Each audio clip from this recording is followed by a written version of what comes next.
Our long-running investigation into serial conman David Otto has taken another bizarre twist. We recently confronted the D-grade musician in the US over accusations he'd tried to lure young models with the promise of fame. Now he's claiming he's the victim. Reporter Alexis Daish was in court. From Brisbane to Hollywood to detention centre, David Otto has suffered quite the downfall here in the US, and we've been investigating the predator's latest movements.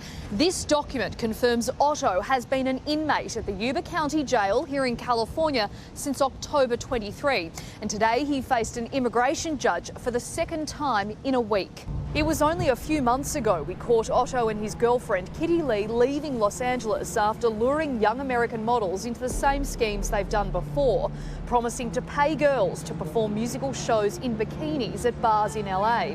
Those women said they weren't paid, and not only that, one of the models claims Kitty Lee attacked her in a West Hollywood hostel.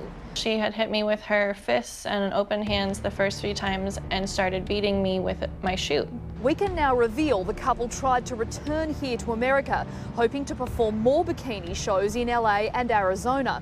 But sources tell me immigration authorities sent Kitty Lee straight back to Australia before detaining Otto. Upon arrival, I'm told US immigration officers asked him a series of questions and became quite concerned about his plans. They were just about to put him on a plane back to Australia with Kitty Lee, but his answer to one question changed everything.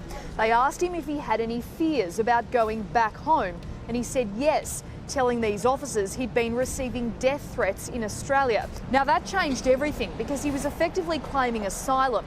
Authorities at that point may have been starting to worry that he would try to stay in the US if they let him into the country. I'm told authorities were also aware at this point that he's got no income at home and no apparent reason to return to Australia. Now today, Otto appeared at this immigration court in San Francisco, appearing via video link from jail. He was wearing a yellow prison suit, and just as his case was about to begin, he actually asked the judge if there were any journalists in the room. At that point, the judge told me Otto had every right to a closed hearing, and I was asked to leave. So clearly this conman doesn't want details of his detention made public in Australia. Now, given we've revealed Otto has tried these sleazy scams here in the US once before, the risk is obviously that he'll try it again.